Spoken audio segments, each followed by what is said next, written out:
ratibatru.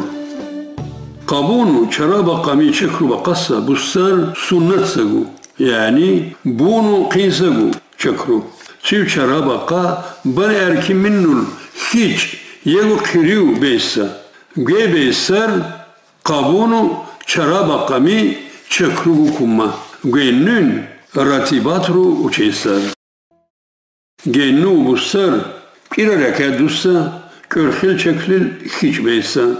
Bir rekadusa bir ratibat ahtın çeklil hiç bu qiriu beysa.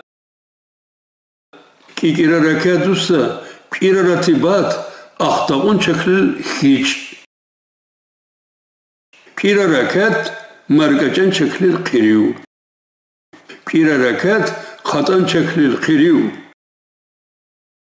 Gebeysa çun duçeysar qabunu çaraba qabur çek becumal kurtal uşeysar gennul çun kurtal şeyhtu sunnetse çeklil niyedeysar ukun na niyeduleyura bir rekat dussa ratibadan körhil çeklil hiç Allah'ın tsaninu kunu.